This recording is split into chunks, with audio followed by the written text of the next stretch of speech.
Hi, for today's story I'm going to read in a chapter from David Walliams' Gangsta Granny. Now this is chapter 9, The Black Cat.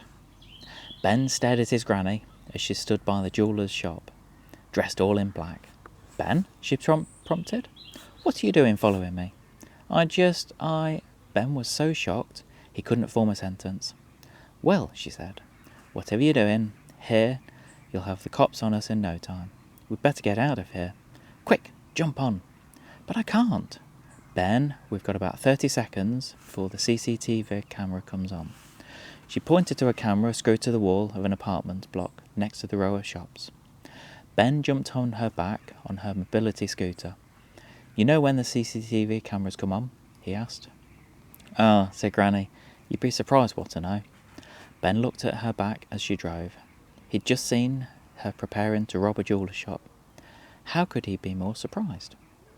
Clearly, there was a lot more to this Granny than he'd ever known. Hold on, said Granny. I'm going full throttle. She violently twisted the handle of the scooter, to absolutely no effect that Ben could feel. They hummed off in the dark, going about 3 miles an hour with the increased weight. The black cat, repeated Ben. They were finally getting back sitting in Granny's living room. She made a pot of tea and laid out some chocolate biscuits. Yes, that's what they called me, replied Granny. I was the most wanted jewel thief in the world. Ben's head was exploding with a million questions. Why? Where? Who? What? When? It was impossible to know what to ask first. No one else knows except you, Ben, continued Granny. Even your granddad went to his grave not knowing. Can you keep a secret? You have to swear not to tell a soul. But Granny's face looked fierce for a moment. Her eyes narrowed and darkened like a snake about to bite. You have to swear, the old lady said with an intensity Ben had never witnessed before. Us criminals take our oaths very seriously indeed. Ben gulped a little scared. I swear not to tell anyone, not even your mother and father, barked Granny, nearly spitting out her false teeth in the process. I said, I swear not to tell anyone, barked back at Ben. Ben had been learning about Venn diagrams in school recently, as he had sworn not to tell anyone. And let's say that anyone is set A, then Mum and Dad are obviously included in set A, and of course a subset of it, so there was really no need for Granny to ask Ben to swear a second time. Take a look at his handy diagram. Set A, anyone, set B, Mum and Dad.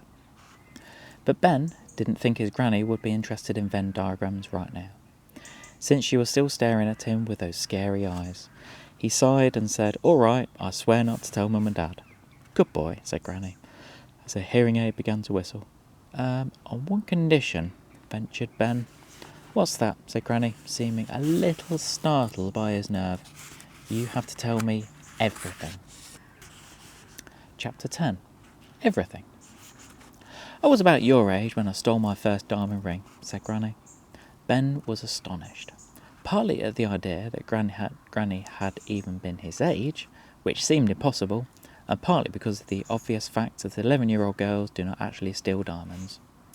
Glitter pens, hair clips, toy ponies, maybe, diamonds, definitely not. I know that you look at me with Scrabble and my knitting and my fondness for cabbage and think I must be just a boring old dear. No, said Ben, not entirely convincingly, but you forget, child, that I was young once. What was the first thing you stole? Said Ben eagerly. Did it have a really big diamond on it? The lady chuckled. Not so big. No, it was my first one. I've still got it. Somewhere. Go into the kitchen, will you, Ben, and fetch the silver Jubilee biscuit tin from the shelf. Ben shrugged as if he knew nothing about the silver Jubilee biscuit tin and its incredible contents. Whereabouts is it, Granny? Asked Ben as he left the living room. Just on top of the larder, boy, called Granny. Chop, chop. Your mummy and daddy will be wondering where you are soon. Ben remembered that he had wanted to rush home for cheesy beans and sausage. Suddenly, that seemed colossally unimportant. He wasn't even feeling hungry anymore. Ben re-entered the room holding the tin. It was even heavier than he'd remembered. He passed it to his granny. "Good boy," she said as she rummaged through the tin and picked out a particularly beautiful little sparkler. "Ah, yes, this is it." To Ben, all the diamond rings looked pretty much the same. However, Granny seemed to know each of them as if they were the oldest friends. "Such a little beauty," she said as she brought up the ring to her eye for a closer inspection. "This is the first one I stole, back when I was a nipper." Ben couldn't imagine what Granny would have been like young. He had only known her as an old lady. He even imagined she had been born an old lady. That years ago in the hospital, when her mother had given birth and asked the midwife if it was a boy or girl, the midwife might have replied, "It's an old lady." "I grew up in a small village and my family were very poor," continued Granny. "And at the top of the hill was this grand country house where a lord and lady lived.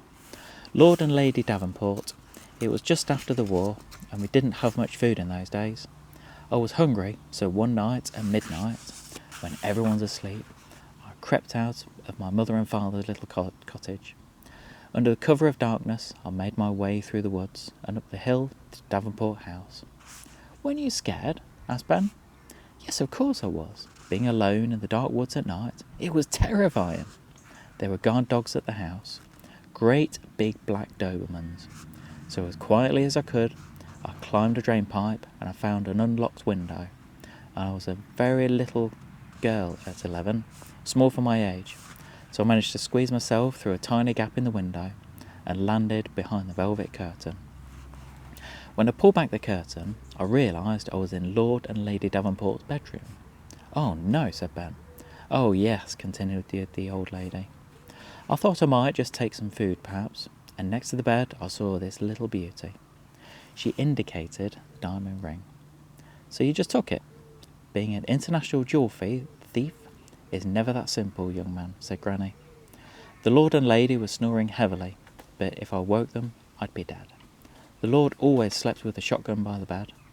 "A shotgun?" asked Ben. "Yes, he was posh, and being posh he liked hunting pheasants, so he owned many guns."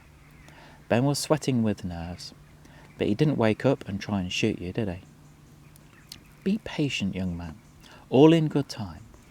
I crept over to Lady Davenport's side of the bed and picked up the diamond ring. I couldn't believe how beautiful it was. I'd never seen one up close before. My mother would never have dreamed of owning one. "I don't need jewels," she would say to us children. "You are my little diamonds." I wondered at the diamond in my hand for a moment. It was the most gorgeous thing I'd ever seen in my life. Then suddenly there was a mighty noise. Ben frowned. What was it? Lord Davenport was a big fat greedy man. He must have had too much to eat earlier because he let out the most enormous burp. Ben laughed and Granny laughed too. He knew burps weren't supposed to be funny, but couldn't stop laughing. It was so loud, but Granny was still chuckling. Ben was helpless with laughter now. "It was so loud," continued Granny, "that I was startled and dropped the ring on the polished wooden floor. It made quite a bang as it hit the teak, and both Lord and Lady Davenport woke up. Oh no. Oh yes. So I grabbed the ring and ran back to the window. I didn't dare look behind me, as I could hear Lord Davenport cocking his shotgun. I leapt down onto the grass, and all of a sudden the lights in the house came on, and the dogs were barking, and I was running for my life. Then I heard a deafening sound. "Another burp?" asked Ben. "No, a gunshot this time. Lord Davenport was shooting at me as I ran down the hill and back to the woods." "Then what happened?"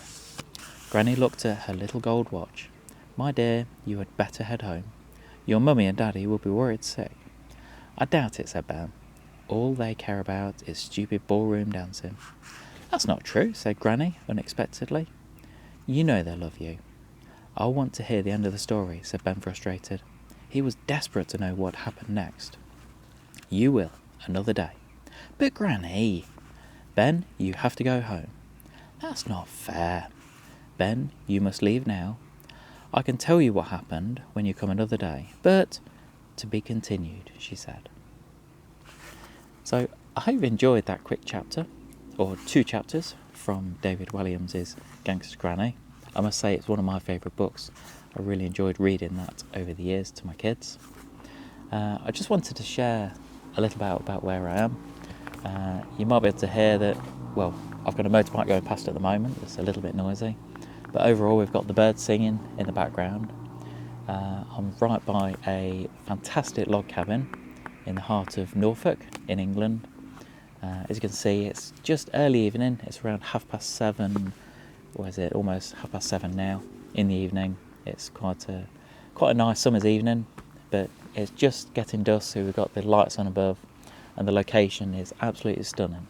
Anyway, thanks for joining me.